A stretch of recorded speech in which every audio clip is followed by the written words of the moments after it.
Welcome to the channel. This is the Walkera T-210 Mini. I'm going to take it off for flight, maybe my first flight of it in 2025, and I'm going to ask a question if it is still worth it in 2025. I'm going to test to see if the intelligent features still work, because someone left a comment on one of my videos on my channel and complained that the intelligent flight features no longer work. So I'm going to check it out, and it would be a shame if the features are removed or are in any way disabled. So let's test it and see. So I'm just But if I lay down and I play dead and I stay dead, baby, you'll get sick of being the monster out of my head, under my bed. Think you're some test it and see. So I'm just pushing out the drone here a little before I actually get to the intelligent flight features. Looks pretty good. I believe I'm seeing a very slight tilt in the horizon. I may be wrong. Never noticed any issues at all with horizon with this drone before. Video looks a little uh, hazy. I think it's breaking up here, and the FPV field, I'm not very far out. I don't know why that should be, but I'm flying in an area here surrounded by a lot of trees. Very low. There's a lot of bushes, and it could be blocking the signal from the transmitter, and probably too I'm not probably high enough. But let me push out. I'm just panning around a little bit to see if the horizon has any problem. Looks pretty good to me now. I don't know if my eyes that fooled me earlier on. So let me just bring the drone back a little. And in time, let me get to the intelligent flight features. So I'm looking at the intelligent flight features here, and it seems that there was some rearrangement of the app here. So I'm trying to get it locked on to me, and it's not really locking on at all. In fact, the intelligent features appear now to be in the section called auxiliary, and they're still there, like Sawclaw and Jift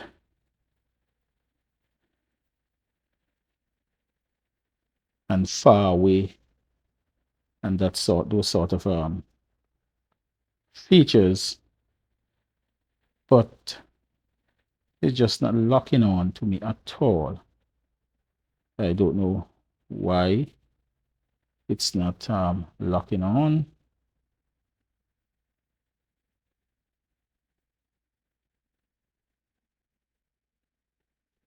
I don't know why it's not locking on to me. So the viewer may have had a point here. The intelligent features probably have some issues, because I'm going through the features and it's not locking on at all. So it appears that the intelligent flight features is not working. That's a shame.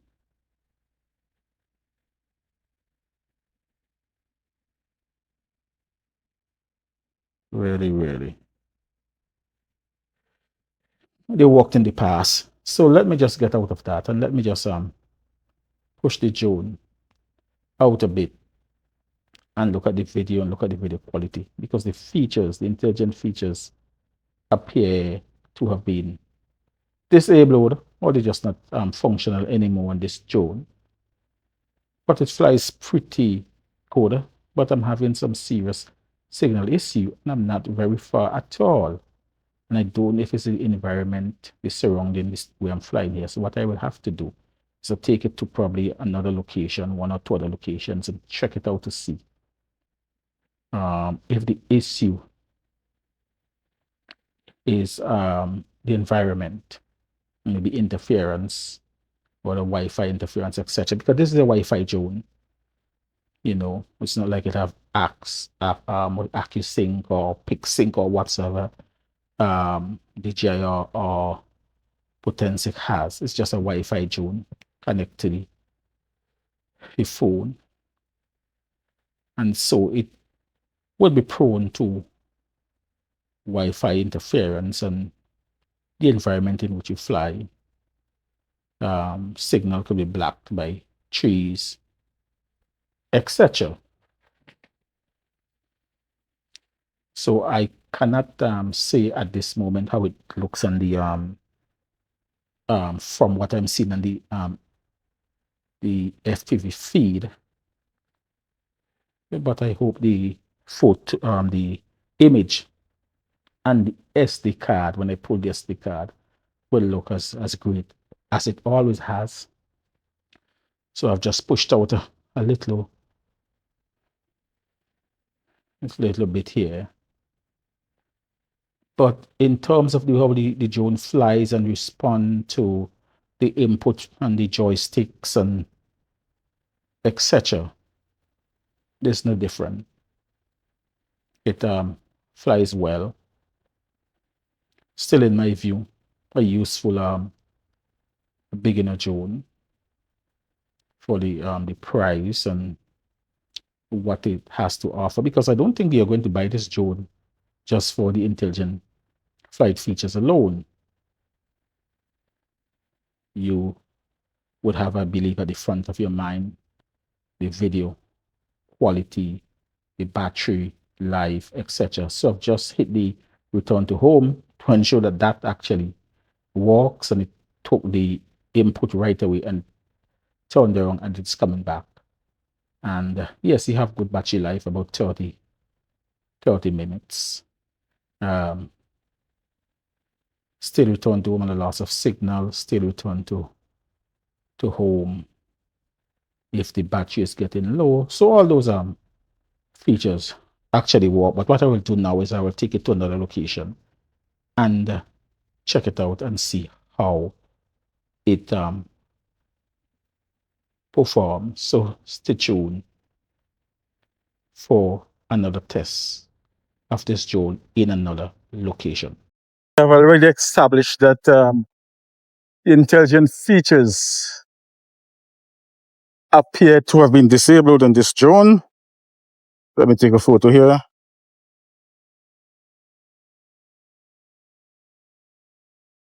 But it still flies well. Start record video. Let me start the recording here and just stick it out and see how the camera looks in this other location. Had some really some real issues with connectivity, FPV feed, and the location that I was flying. But it was a very bushy area, and I was actually blocked by a lot of trees and foliage and that sort of stuff. So probably that could explain why the FPV feed was that crappy and that that flight. Seems to be much better here at 400 feet out, almost 500 feet. And I saw in the app that this drone is remote ID compliant, so it's broadcasting its location. So there has been some improvements in the app. Before, I had to the terminology was in meters. Now I noticed that it is in that there's an option to put it in feet empirical. So there's been some improvements here to the app, but to remove the intelligent flight features, that sucks. But I don't think that you're going to buy this drone solely for its intelligent flight features. I'm sure that you're going to buy it for its overall all around capabilities, and it's a very capable drone, notwithstanding the intelligent flight features seem to be disabled. So I've pushed out about 800 feet, and I have no FPV issues at all. Clear crystal feed coming back here to my phone. So I'm satisfied that overall the drone still walks and perform well. Camera is still good. Drone flies beautifully. So let me just turn around here and head back to the home and call it a day. Now, all in all, the first part of the flight has been very disappointing in relation to the FPV feed and the lack of and the disabling of the intelligent features. At least that's what I thought. And it appears that the viewer who left that comment and one of my videos pertaining to the Walkera T-210 Mini was correct, but notwithstanding, still an awesome little flyer. Good video. Good range. Still a lovely, decent little drone. I will still buy it. If I didn't have this drone and I had the opportunity to purchase it today, I'm sure that I will still purchase this drone. Of course, I would. So I am almost back to the home point. I'm coming back manual at this stage. A little bit off. Let me just turn here and get back to the exact spot that I took off. So this is my third location of the day, testing out the Walkera T-210 Mini drone. I believe my first flight of 2025. I have the lighthouse here in Grand Turk. And again, as with my second location, I have a good signal, good FPV feed, no issues at all with transmission. So in the very first part of the video where I did this first flight in North Creek area, I believe it was the environment and the location that was causing the issues with the poor FPV feed, poor transmission. No such issues here at all, and quite a distance out, over 500 feet, 800 feet or so. And I'm seeing the drone well, just see a board flash across in front of the camera. And so the drone is performing flawlessly. No issues at all. I also noticed that when I went into the app, it indicated that it is broadcasting remote ID. So it's remote ID compliant. I don't know if they did this as a form update. I don't remember doing any such update. And sure, I've not done an update on this drone in recent times. And I wish I could actually find out why the intelligent flight features no longer work. I only used them one time, and this was when I was doing my first flight and review of this drone. So it just tells you that intelligent flight feature is not a big deal to me. It's not a deal breaker. It's not a game changer, and it's not the reason why I bought this drone. And it is not, I believe, the reason why most hobbyists would buy a drone like this. You know, first consideration with the price, battery life, camera quality, probably at the top of the list. You know, how it flies, how it respond, you know, the fail safe mechanisms, do they work, you know, and then on this drone, all those things that I've just mentioned are actually pluses, because it does perform to a high degree. And notwithstanding that it is a Wi-Fi drone, I don't have to do a calibration every time I fly this drone. In fact, I can't remember the last time I did a calibration. There's no issues at all in returning to home. In the almost 2 years that I owned this drone, I had only one scare, and I returned to home where it actually overshot its return to home point by a long way, and I believe it was heading in the wrong direction. Then I had to cancel it and brought it wrong manually, but that's a long time ago. Never had any such issues with this drone. So yeah,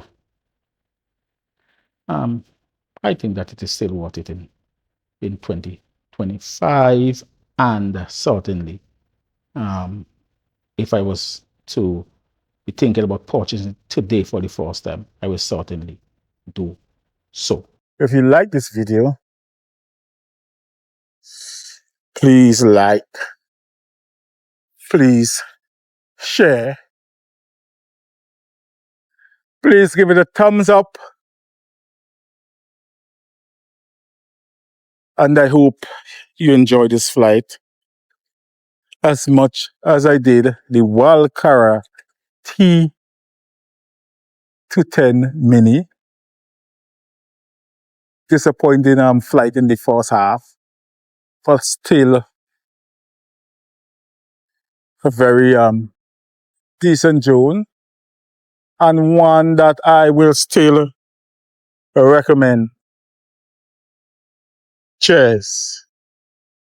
So I'm right back to home point. Let me just turn around so you could see me where I'm here. And I'm bringing the drone down and in.